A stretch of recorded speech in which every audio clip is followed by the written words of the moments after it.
வணக்கம். பெருஞ்செய்திக்கு வரவேற்கிறோம். அக்டோபர் 2ஆம் தேதி விடுதலை சிறுத்தைகள் கட்சியின் சார்பாக மது மற்றும் போதைப்பொருள் ஒழிப்பு மகளிர் மாநாடு கள்ளக்குறிச்சி மாவட்டத்தில் நடைபெற இருக்கிறது. இதற்கான செய்தியாளர் சந்திப்பில் திருமாவளவன் எல்லா கட்சிக்கும் அழைப்பு விடுத்திருக்கிறோம், அதிமுகவும் இந்த மாநாட்டில் கலந்து கொள்ளலாம் அப்படின்னு பேசியிருக்கிறார். இதுதான் இன்றைய பெருஞ்செய்தியின் பேசுபொருள். விசிக மாநாடு அதிமுகவுக்கு அழைப்பு, திருமா வியூகம் அப்படிங்கிற தலைப்பில் பேச இருக்கிறோம். மூத்த பத்திரிகையாளர் திரு ஜென்ராம் நிகழ்ச்சியில் பங்கேற்றிருக்கார். சார் வணக்கம். வணக்கம் கார்த்தி. 5 வாய்ப்புகளாக பிரித்திருக்கிறோம். திராவிட முன்னேற்ற கழகத்திற்கும் விடுதலை சிறுத்தைகள் கட்சிக்கும் சமீபத்திய சில மாதங்களாக பல்வேறு பிரச்சனைகளில் உரசல் இருக்கு, முரண்பாடுகள் இருக்கு. அதனுடைய வெளிப்பாடாக இதை பார்க்கணுமா அதிமுகவுக்கான அழைப்பை? இல்ல, இந்த குறிப்பிட்ட பிரச்சனை மதுவிலக்கு மாநாடு, மகளிர் மாநாடு அப்படிங்கிறத நான் எப்படி புரிந்து கொள்கிறேன்னா, ஆரம்ப நாட்கள்ல தனி மனிதர்களுடைய பழக்கமாக, தனி மனிதர்களுடைய விருப்பம் சார்ந்த பழக்கமாக இருந்த மது பழக்கம் இன்றைய காலகட்டத்தில் ஒரு மாபெரும் சமூக தீமையாக, இளைஞர்களை பாதிக்கின்ற, இளைஞர்களுடைய உழைப்பை அழிக்கின்ற ஒரு மாபெரும் சமூக தீமையாக வளர்ந்து நிற்குது. இந்த மாதிரி மதுவின் போதைக்கு அடிமையாகி வாழ்க்கையை தொலைத்து கொண்டிருப்பவர்கள்ல மிக பெரும்பாலான நபர்கள் உழைக்கும் மக்களாக இருக்கிறார்கள். அதனால அவர்களுடைய வாங்கும் சக்தி குறையும் போது அவங்க கள்ளச்சாராயத்தை நோக்கி போறாங்க. கள்ளச்சாராயம் விஷச்சாராயமாக சில சமயங்கள்ல சந்தைக்கு வரும்போது உயிர் பலியும் நேர்கிறது. இந்த பின்னணியில தான் மரக்காணம், கள்ளக்குறிச்சி 2 நிகழ்வுகளுக்கு பிறகு, சமீபத்திய கள்ளக்குறிச்சி நிகழ்வுக்கு பிறகு இது தொடர்பாக ஒரு தீவிரமான முயற்சி ஒன்றை எடுக்க வேண்டும் அப்படிங்கிற பார்வை விடுதலை சிறுத்தைகளுக்கு வருது. அதனால அவங்க இந்த மாநாட்டை, மகளிர் மாநாட்டை அவர்கள் நடத்துகிறார்கள் அப்படின்னு நான் புரிந்து கொள்கிறேன். இதுல கட்சி அரசியலை பின்னால தள்ளிட்டு மாநாட்டின் நோக்கத்துக்கு வலிமை தரும் விதமாக அனைத்து ஜனநாயக சக்திகளும் இந்த மாநாட்டில் பங்கேற்க வேண்டும்னு சொல்ல வரும்போது கேஷுவலா சொல்றாரு, அதிமுகவும் கலந்து கொள்ளலாம் அப்படின்னு சொல்றாரு. அது சாதாரணமாக சொல்ற மாதிரி தான் நான் உணர்றேன். திமுகவுக்கும் விசிகாவுக்கும் உரசல் அப்படின்னு புரிந்து கொள்வதற்கு இதுல எதுவும் இல்லை. நீங்க சொல்லும் போது கடந்த காலத்தில் கூட முரண்பாடுகள் இருந்தன அப்படின்னு ஒரு அறுதியிட்டு சொல்றீங்க. அதுவும் எந்த அடிப்படையில சொல்றீங்கன்னு எனக்கு புரியல. கருத்து வேறுபாடுகள் இருக்கு, உள் இடஒதுக்கீடு தொடர்பாக ஒரு சில விஷயங்கள்ல இருக்கு. ஆனா அது உறவை பாதிக்கக்கூடிய எந்த இடத்துக்கும் அது வளரவில்லை. அதிமுக வரலாம்னு சொன்ன அடுத்த செகண்டே தான், ஒரு சில நொடிகள்லயே தான் அவர் சொல்றாரு, தேர்தல் கூட்டணிக்கும் இதுக்கும் தொடர்பு இல்லை. தமிழ்நாட்டில் திமுக கூட்டணியிலிருந்து விடுதலை சிறுத்தைகளை வெளியில கொண்டு வரணும்னு நினைக்கிறவங்க மட்டும்தான் அவருடைய அந்த ஸ்டேட்மெண்ட்டை இக்னோர் பண்ணிட்டு முதல்ல சொன்ன அதிமுகவும் வரலாம் அப்படிங்கிற ஸ்டேட்மெண்ட்டை மட்டும் கையில பிடிச்சிட்டு ஊதி பெரிதாக்குகிறார்கள் அப்படின்னு தான் தோணுது. அது போக மாநாடு நடத்துற இடம், மாநாடு நடத்தப்படக்கூடிய இடம் ரொம்ப முக்கியம். கள்ளக்குறிச்சி விஷச்சாராயத்தினால 69 பேர் பலியானார்கள் சமீபத்தில். அதனால அந்த ஊரை அவங்க தேர்ந்தெடுத்திருக்கிறாங்க. இன்னொன்று, வேங்கைவேல் விவகாரத்தில் விடுதலை சிறுத்தைகள் கட்சிக்கு அதிருப்தி இருக்குது திமுக மேலே, அரசு மீது. அவங்க போராட்டம், ஆர்ப்பாட்டம் நடத்தியிருக்கிறாங்க. ஆம்ஸ்ட்ராங் கொலை தொடர்பாக அவங்களுக்கு அதிருப்தி இருக்குது. கள்ளக்குறிச்சி விஷச்சாராய மரணங்கள் குறித்த, மரக்காணம் விஷச்சாராய மரணங்கள் குறித்த அதிருப்தி இருக்குது. டிகேஎஸ் இளங்கோவன் இந்த மாநாட்டுக்கான அதிமுக அழைப்பு குறித்து சொல்லும்போது இது நியாயமற்றது, அதிமுகவை இந்த மாநாட்டுக்கு விசிக அழைத்தது நியாயமற்றது அப்படின்னு அவர் பேசுகிறார். அதுவும் ஒரு சில மணி நேரங்கள்லேயே அந்த ரியாக்ஷனும் திமுக தரப்பிலிருந்தே வெளிவருது. இதெல்லாம் வச்சு பார்க்குற போது திமுக விசிக உரசலுக்கான வெளிப்பாடாக இருக்குதோ அப்படின்னு புரிந்து கொள்ள வேண்டியதாக இருக்கு அதிமுகவுக்கான அழைப்பை. டிகேஎஸ் இளங்கோவன் அப்படி சொல்லியிருக்கிறார் என்றால் அது அவருடைய கருத்து, அல்லது திமுகவினுடைய கருத்தாகவே அதை திமுக ஏற்றுக்கொள்கிறதாங்கிறத திமுக கையில விட்டுறலாம். நான் அதை விடுதலை சிறுத்தைகளுடைய இந்த முயற்சியை அந்த மாதிரி எதுவும் பார்க்கல. தேர்தல் கூட்டணியில எங்களுடைய அணுகுமுறை வேறு அப்படின்னு அவர் தெளிவாக சொல்றாரு. அதுக்கப்புறம் திமுகவுக்கும் தமிழ்நாடு அரசுக்கும் இடையில கூட கொள்கை வேறுபாடு இருப்பதற்கான வாய்ப்பு இருக்கு அப்படிங்கிறத அவர் தெளிவாக சொல்றாரு. 2010 இன்னொரு கேள்விக்கு பதில் சொல்லும் போது படிப்படியாக கடைகளை மூடுவோம்னு 2016 திமுக தேர்தல் அறிக்கை சொன்னது உண்மைதான். ஆனா தமிழ்நாடு அரசினுடைய கொள்கை எப்போதுமே படிப்படியாக மூடுவோங்கிற மாதிரி இருந்தது இல்லை அப்படின்னு சொல்றாரு.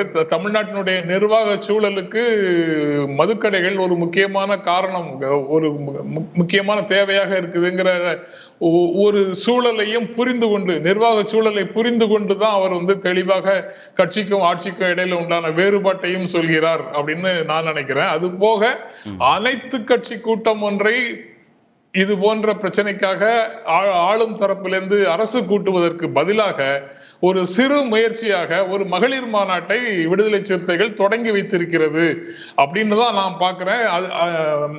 அதை தாண்டி political relationship between VCK and ADMK அப்படின்னு இதை பார்ப்பதற்கு எதுவும் இருக்கிறதாக நான் நினைக்கல. வாய்ப்பு 2, அதிமுகவுக்கான முக்கியத்துவத்தை கொடுக்கணும் அப்படின்னு திருமாவளவன் நினைப்பதன் வெளிப்பாடாக மது ஒழிப்பு மாநாட்டில் கலந்துக்கங்க அப்படின்னு அதிமுகவையும் அழைக்கிறாரா? அதாவது அதிமுகவுக்கு முக்கியத்துவம் கொடுத்து அவர் அழைக்கிறார் என்று சூழல் எப்போ வரும் அப்படின்னு கேட்டா, எப்போ நான் அப்படி புரிந்து கொள்ள முடியும் அப்படின்னு சொன்னா, மாநாட்டிற்கு ஒரு அழைப்புதல் அடிச்சு அதை நேர்ல போய் அதிமுக பொதுச் செயலாளர் எடப்பாடி பழனிசாமியை சந்திச்சு திருமாவளவன் கொடுத்து மாநாட்டுக்கு அவசியம் நீங்க கலந்து கொள்ள வேண்டும் அப்படின்னு கூப்பிட்டாருன்னா அதிமுகவுக்கு முக்கியத்துவம் கொடுக்கிறார் திருமாவளவன் அப்படின்னு நான் நினைக்கலாம். ஆஸ் இட் இஸ் இப்ப கேஷுவல் ரிமார்க்கா அதிமுகவும் வரலான்னு சொல்றதுக்கு காரணம், ஒரு முதன்மையான 2 கட்சிகள்ல ஒரு கட்சி அதிமுக. அதனால கோரிக்கைக்கு வலு சேர்ப்பதற்காக, கோரிக்கைக்கு வலிமை சேர்ப்பதற்காக அனைத்து ஜனநாயக சக்திகளையும் கூப்பிடுற ஒரு அந்த ஃப்ளோலையே தான் அதிமுகவும் வரலாம் அப்படின்னு கேஷுவலா சொல்றாரு. அதிமுக தான் டாஸ்மாகையே ஒரு நிறுவனமயமாக்கி கொண்டு வந்தது அப்படிங்கிறது திருமாவளவனுக்கு தெரியாத செய்தி எல்லாம் ஒண்ணும் இல்லை. அதனால காந்தியத்தின் வழி நிற்கக்கூடிய ஒருவரை கூப்பிடும் விதமாக அதிமுகவை அவர் கூப்பிடல. அதிமுகவை பற்றி முழுமையாக தெரிந்து கொண்டுதான் கூப்பிடுறாரு. அது பிரதான அரசியல் கட்சி. திமுகவும் அதிமுகவும் குரல் கொடுக்கும் போது எந்த கோரிக்கைக்கும் கிராஸ் ரூட் லெவல் வரைக்கும், மக்களுடைய கடைசி எண்டு வரைக்கும் போய் சேர்வதற்கான வலிமையை அந்த கட்சிகள் பெற்றிருக்கின்றன அப்படிங்கிற ஒரு நோக்கத்துலதான் அவர் திருமாவளவன் அதிமுகவும் வரலாங்கிறத கேஷுவலா சொல்றதை தவிர மற்றபடி அதிமுகவுக்கு முக்கியத்துவம் கொடுத்தார் அப்படின்னு நான் நினைக்கல. அதிமுக போன்ற பேரியக்கம் தமிழ்நாட்டுக்கு தேவை. உங்க கட்சி இங்க நீடித்து இருக்கணும், பாஜகவுடனான உறவை உடனே துண்டித்துக் கொள்ளுங்கள், பாஜகவுடன் கூட்டணிக்கு போகாதீங்க, அவங்க உங்க கட்சியை அழித்து விடுவார்கள்னு கடந்த காலங்களில் பல தருணங்களில் திருமாவளவன் பேசியிருக்கிறாரு. அதிமுக பொதுச் செயலாளராக திரு இபிஎஸ் தேர்வானவுடன் வாழ்த்து சொன்னார். அப்பெல்லாம் ஒரு சந்தேகம் இருந்துகிட்டே இருந்தது, நாடாளுமன்ற தேர்தலுக்கு முன்பாக திருமாவளவன் அதிமுகவை விட்டு நகர்ந்துருவாரோ அப்படின்னு. இப்போ அதே மாதிரி 26க்கு முன்பாக இந்த மாதிரியான அழைப்புகளும் அதிமுகவை நோக்கி நகர்வதற்கான சமிஞ்சையாக அதை வெளிப்படுத்துறாரோ, அதிமுகவுக்கு முக்கியத்துவத்தை அதிகப்படுத்துறாரோன்னு புரிஞ்சுக்க வேண்டியதா இருக்கு. இல்ல, அரசியல் புரிதல் திருமாவளவனுடைய அரசியல் புரிதல் மெச்சூர்டு, முதிர்ச்சி அடைந்த ஒரு புரிதலாக இருக்குது. எதிர்கால அரசியலையும் எதிர்பார்த்து அவர் ஒரு முடிவு எடுத்து அந்த மாதிரி சில விஷயங்களை பேசுறாரு. திராவிட முன்னேற்ற கழகமும் அதற்கு அடுத்த நிலையில அதிமுகவும் இரண்டும் தான் தமிழ்நாட்டு அரசியல்ல தீர்மானிக்கக்கூடிய இடத்துல இருக்கணும் அப்படிங்கிறதுல அவர் உறுதியாக இருக்கிறார். அதனாலதான் அதிமுக நடக்கக்கூடிய டெவலப்மெண்ட்ல எடப்பாடி வெற்றி பெறும் போது அவர் வாழ்த்து சொல்றாரு. அதிமுகவை அவ்வப்போது நீங்கள் இந்த மாதிரி நிலைப்பாட்டை எடுக்க வேண்டியது அவசியம் அப்படின்றதையும் குறிப்பிட்டு இருக்கிறாரு. அதை தாண்டி இன்றைய சூழல்ல, ஆனா எப்படி நீங்க சொன்ன மாதிரி எப்படி எதிர்பார்த்து கொண்டிருந்தவர்களுக்கு ஏமாற்றம் அளிக்கும் விதமாக அவர் திமுக அணியை விட்டு வெளியில வராம இருந்தாரோ, அதே போலதான் 2026 நடக்கும் அப்படின்னு நான் நினைக்கிறேன். அப்போ வாய்ப்பு 3க்கான தொடர்ச்சியாக நீங்க இதை பேசுறதை எடுத்துக்க முடியும்.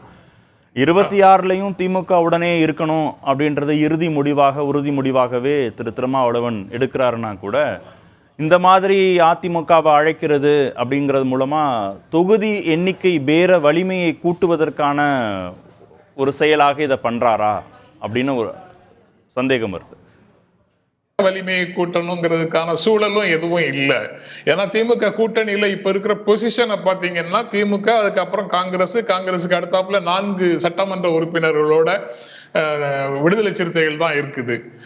அதற்கு பிறகு இப்போதான் நடந்து முடிஞ்ச மக்களவை தேர்தலில் 2 மக்களவை உறுப்பினர்களை பெற்று மாநில கட்சியாக அங்கீகாரமும் பெற்றிருக்குது. தனிப்பட்ட முறையில ராகுல் காந்தி மட்டும் இல்ல, திருமாவளவனும் மு.க. ஸ்டாலினுடைய சகோதரராக, தம்பியாகத்தான் கருதப்படுகிறார். அது அவங்க பல மாநாடுகள்ல, கூட்டங்கள்ல அந்த உணர்வுகளை அவர்கள் இருவரும் வெளிப்படுத்தி இருக்கிறார்கள் அப்படிங்கிறதையும் சேர்த்து பார்க்கிறோம். அது போக 2018 இருந்து இந்த கூட்டணி உறுதியாக போராட்ட களத்துல தொடங்கியது. அதுக்கப்புறம் ஆட்சிக்கு வந்ததுக்கு அப்புறமும் தொடர்கிறது. இதுல நாங்கள் கொடுப்பதும் இல்லை, அவர்கள் பெறுவதும் இல்லை, இருக்கும் இடங்களை நாங்கள் எங்களுக்குள் பகிர்ந்து கொள்கிறோம்ங்கிற ஒரு தோழமையான அணுகுமுறையை ஸ்டாலின் கடைபிடிக்க தொடங்கியதற்கு பிறகு இந்த மாதிரி ஒரு 3 பொது தேர்தல்கள், மக்களவை தேர்தல் 2, ஒரு சட்டப்பேரவை தேர்தல், இந்த கூட்டணி சுமூகமாக கடந்து வந்திருக்கிறது. என்ன அரசியல் நெருக்கடியில் தமிழ்நாடு இருக்கிறது என்பதை அனைத்து அரசியல் கட்சிகளும், அந்த கூட்டணியில் இருக்கக்கூடிய அனைத்து அரசியல் கட்சிகளும் தெளிவாக புரிந்து வைத்திருக்கிறார்கள். தங்களுடைய சுயநலத்திற்காக கூட்டணியை விட்டு வெளியேறக்கூடிய எந்த சூழலும் அந்த அரசியல் கட்சிகளுக்குள்ள இல்லை. ஏன்னா அவர்கள் கொள்கை ரீதியாக இந்த கூட்டணியின் தேவையை அவர்கள் புரிந்து வைத்திருக்கிறார்கள். பாஜக எதிர்ப்பு, தொகுதி பேர வலிமையை கூட்ட வேண்டும் என்ற அவசியம் எதுவும் இல்லை. பாஜக எதிர்ப்பு, திரு மோடி எதிர்ப்புன்ற அந்த புள்ளியில திமுக கூட்டணி கொள்கையாக ஒன்றிணைகிறார்கள், ஒன்னா இருக்காங்கன்னா, கூட்டணி ஆட்சின்னு கடந்த காலங்களில் பலமுறை பேசியவர் திரு திருமாவளவன், தலித் முதல்வர் அப்படின்ற கோரிக்கையை வலியுறுத்தியவர் திரு திருமாவளவன். இதெல்லாம் தவிர்க்கக்கூடிய பேச்சுக்கள் இல்லையா? இதெல்லாம் சேர்த்தே அழுத்தமா பார்க்க வேண்டாமா? பேர வலிமையை கூட்டுவதற்கான பேச்சாக பார்க்க வேண்டாமா?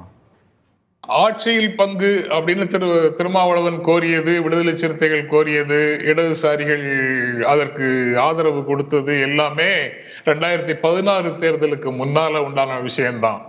2019 மக்களவை தேர்தலை ஒட்டியே பாரதிய ஜனதா கட்சியை எந்த பக்கத்திலேயும் எந்த விதத்திலையும் தமிழ்நாட்டுக்குள்ள காலூன்ற விட்டுவிடக்கூடாது, அதனுடைய கொள்கைகளுக்கு வலிமையான ஒரு தளம் அமைப்பதற்கு சூழலை உருவாக்கிவிடக் கூடாதுங்கிற முடிவுக்கு விடுதலை சிறுத்தைகள், கம்யூனிஸ்ட் கட்சிகள், காங்கிரஸ் போன்ற அமைப்புகள் வந்துடுச்சு. அதுக்கப்புறம் இதற்கெல்லாம் ஒரே வழி, தமிழ்நாட்டில் திராவிட முன்னேற்ற கழகத்தின் தலைமையை ஏற்று இங்கு அந்த போராட்டத்தை நடத்துவதை தவிர வேறு எந்த வாய்ப்பும் இல்லை என்ற நிலையில தான் அந்த கட்சிகள் எல்லாமே கூட்டணியில இருக்கிறாங்க. அவர்களுக்குள்ள கருத்து வேறுபாடு இருக்குமா? இருக்கும். ஆனா இந்த அரசியல் தேவையை அவர்கள் மறந்து விடவில்லை, மறைக்கவும் இல்லை. திமுகவுக்கும் இது எல்லாம் தெரியும். திமுகவுக்கும் இவர்களோட முரண்பாடுகள் இருக்கக்கூடும். ஆனாலும் இப்படி ஒரு தேவை இருக்குது அப்படிங்கிறத திமுகவும் உணர்ந்திருக்கிறது. 2016 1% வாக்குகளோடு, வாக்கு வித்தியாசத்துல ஆட்சியை இழந்த கட்சி திமுக. அதனால இந்த கட்சிகள் காங்கிரஸ் மற்றும் விசிக, இடதுசாரிகளை கூட்டணியில் இருந்து இழப்பதற்கும் திமுக விரும்பாது. அதனால இந்த சூழல்ல அது போன்ற எந்த நிகழ்வும், கருத்து வேறுபாடுகள் இருந்தாலும் அவங்க விட்டு கொடுக்க மாட்டாங்கன்னு தான் நான் நினைக்கிறேன். வாய்ப்பு 4, மதுவிலக்க தமிழ்நாட்டில் அமல்படுத்தணும் அப்படின்னு திமுகவுக்கும், ஒரு மாநிலத்தில் மட்டும் அமல்படுத்துறதுனால சிக்கல், மற்ற மாநிலங்களில் அது அமல்படுத்தாத சூழல்ல சிக்கல், அதனால தேசிய அளவிலேயே மதுவிலக்குங்கிற ஒரு கொள்கையை அமல்படுத்துங்க அப்படின்னு பாஜகவுக்கும் நெருக்கடி கொடுக்கும் விதமாக இதை பார்க்கலாமா?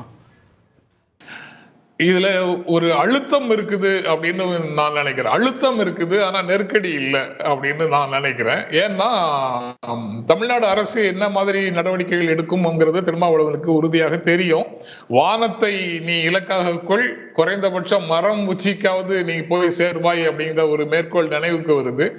அதன்படி பூரண மதுவிலக்குக்காக மாநாடு நடத்தினா குறைந்தபட்சம் தமிழ்நாட்டில் ஒரு மது கொள்கையை ஒழுங்குபடுத்துவதற்கான சில விதிகளாவது நிற்கும் அப்படிங்கிற ஒரு எதிர்பார்ப்பும் இந்த மாநாட்டுக்கு பின்னால இருக்கலாம். அதனால அவர் அப்படி சொல்றாருன்னு நான் நினைக்கிறேன். அதே சமயம் பாரதிய ஜனதா கட்சி நாடு முழுவதும் ஒரே நாடு ஒரே மது கொள்கை அப்படிங்கிற விஷயத்த பேசாம தமிழ்நாட்டுல மட்டும் மது கொள்கையை பற்றி பேசுவது, மதுவிலக்கை பற்றி பேசுவதுங்கிறது அந்த கட்சியினுடைய இரட்டை நிலைப்பாடு என்பதை அம்பலப்படுத்துவதற்காக இந்த மாநாட்டை பயன்படுத்திக் கொள்ளலாம் அப்படிங்கிறதும் அவருடைய நோக்கமாக இருக்கக்கூடும். ஏன்னா அவர் மாநாட்டுக்கு பாரதிய ஜனதா கட்சியையும் பாட்டாளி மக்கள் கட்சியையும் அழைக்கவில்லை.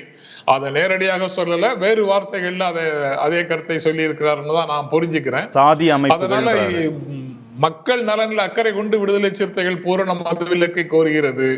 ஆனால் திமுகவுக்கு நெருக்கடி கொடுக்க வேண்டும் என்பதற்காக பாரதிய ஜனதா கட்சி மதுவிலக்கை கோருகிறது என்ற அந்த முரணை மக்களிடத்துல கொண்டு போவதற்கு இந்த மாநாட்டை பயன்படுத்திக் கொள்ள விடுதலை சிறுத்தைகள் முயலக்கூடும்.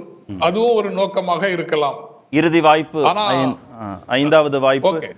2026 தேர்தலில் மதுவிலக்குங்கிறத விவாதமாக்க இல்லை முக்கிய பேசுபொருளாக்க, அந்த அடிப்படையில் கூட்டணி அப்படிங்கிற ஒரு நிலைப்பாட்டை நோக்கி நகர்த்த அதற்கான முயற்சிகளாக இதை பார்க்கணுமா? ஒரு குறிப்பிட்ட காரணியை மட்டுமே முன்னிறுத்தி தேர்தல்களில் அரசியல் கட்சிகள் பிரச்சாரம் செய்வதில்லை, பங்கேற்பதும் இல்லை. மக்கள் அதை ஒட்டி ஒரே ஒரு பிரச்சனைக்காக வாக்களிப்பதும் இல்லை. ஒரு தேர்தலில் மக்கள் பல்வேறு காரணிகளை மனசுல வச்சுட்டு வாக்களிக்கிறாங்க. வெவ்வேறு பகுதிகளில் வெவ்வேறு காரணிகள் அங்கு வேலை செய்யக்கூடும். வெவ்வேறு படிநிலையில, ஒரே இடத்துல கூட, ஒரே பகுதியில கூட வெவ்வேறு படிநிலைகளுக்கு வெவ்வேறு விதமான காரணிகள் இருக்கக்கூடும். இதையெல்லாம் தான் வச்சுட்டு வாக்களிக்கிறார்கள் மக்கள். ஒருத்தரே கூட ஒற்றை காரணிக்காக வாக்களிக்கிறது இல்ல, பல காரணிகளை மனசுல வச்சுட்டு தான் வாக்களிப்பாங்கன்னு நான் நினைக்கிறேன். ஆனா இவ்வளவும் இருந்த போதிலும் தேர்தல் நேரத்துல மதுவிலக்கு ஒரு முக்கியமான பேசு பொருளாக வேண்டும். ஏன்னா அது ஒரு பெரிய சமூக தீமையாக உருவெடுத்து நிற்குது. அதனால அதை பற்றி ஒரு அவேர்னஸ் மக்கள் மத்தியில கொண்டு போவதற்கு அது விவாத பொருளாக வேண்டும்னு திருமாவளவன் நினைக்கலாம் அப்படின்னு தான் நான் நினைக்கிறேன். அதற்கு அந்த ஒரு புள்ளியில எளிய மக்களை திரட்டுவதற்கு இந்த மாநாடு பயன்படலாம் அப்படின்னு அவர் நினைக்கிறாருன்னு நினைக்கிறேன். அதே சமயத்துல இது 5வது வாய்ப்பு. அதனால இறுதியாக ஒரு விஷயத்தையும் நான் குறிப்பிட விரும்புறேன். திமுக கூட்டணியில எப்போது உரசல் வரும் அப்படின்னு எதிர்த்தரப்புல கட்சிகளும் பல ஊடகங்களும் காத்து கிடக்கிற நேரத்துல இந்த மாதிரி சர்ச்சைகளுக்கு இடம் தரக்கூடிய வகையில கருத்துக்களை சொல்வதை திருமாவளவன் தவிர்த்திருக்கலாம் அப்படிங்கிற உணர்வும் ஒரு பக்கத்துல இருக்குங்கிறது உண்மைதான். தவறு இல்லை, நாம செய்யறதுல எந்த தவறும் இல்லைன்னு நாம உறுதியாக நினைக்கக்கூடிய பல்வேறு விஷயங்களை சில சூழல்கள் காரணமாக நாம் செய்வதில்லை. ஏன்னா இதுக்கு பல சொந்த வாழ்க்கையில ஒவ்வொருத்தரும் குடும்பத்திலேயோ அல்லது அலுவலகங்கள்லயோ அல்லது அரசியல் களத்திலேயோ இந்த மாதிரி சரின்னு தெரிஞ்சா கூட சில விஷயங்களை மற்றவர்கள் மனம் புண்படக்கூடுங்கிறதுனால நாம செய்யாம இருக்கிறோம். அது போல இதுலயும் அதிமுகவை கூப்பிடுறேங்கிறத ஒருவேளை சொல்வதை அவர் தவிர்த்திருக்கலாம். தப்பு அப்படி சொன்னதுல தப்பு எதுவும் இல்லை, ஆனால் தவிர்த்திருக்கலாம்ங்கிற உணர்வு இருக்குது. நன்றி நிகழ்ச்சியில் பங்கேற்றதற்கு.